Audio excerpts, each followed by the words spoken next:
প্রিয় বন্ধুরা, শুরু হয়ে গেল মধুর সিজন। আর আমরা চলে আসলাম সুন্দরবনে মধু সংগ্রহ করতে। আপনাদের এই ভিডিওতে দেখানো হবে কিভাবে সুন্দরবন থেকে মধু সংগ্রহ করতে হয়, A to Z। এখন আমাদের মূলত উদ্দেশ্য সুন্দরবন থেকে চাক খুঁজে বের করা। সাথেই থাকুন।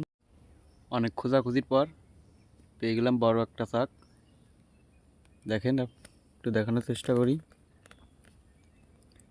দেখেন, বেশ বড় চাকটা। এখন আমরা চাকে ধোঁয়া দেওয়ার জন্য একটা লুপো তৈরি করব। সাথেই থাকুন। প্রিয় বন্ধুরা, লুপো তৈরির কাজ প্রায় শেষ।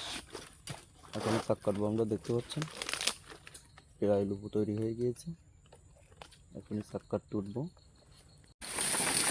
প্রিয় বন্ধুরা, আজকে আপনাদের দেখাবো কিভাবে সুন্দরবন থেকে চাক কাটতে হয়।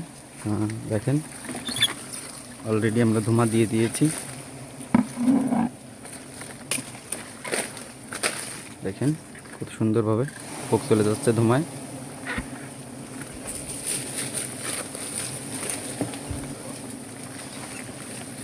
দেখেন,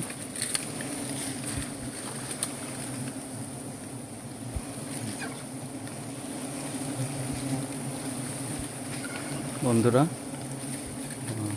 আপনাদের যদি কারোর পিওর মধু লাগে, অরিজিনাল এরকম গাছ থেকে সংগ্রহ করা, অবশ্যই স্ক্রিনে দেওয়া নাম্বারে যোগাযোগ করবেন।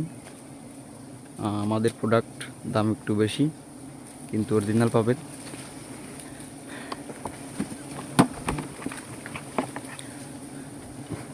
এরকমভাবে সুন্দর প্রোডাক্ট আপনাদেরকে কেউ দিবে না। দেখেন, একদম অরিজিনাল পিওর মধু। নিতে চাইলে অবশ্যই যোগাযোগ করবেন।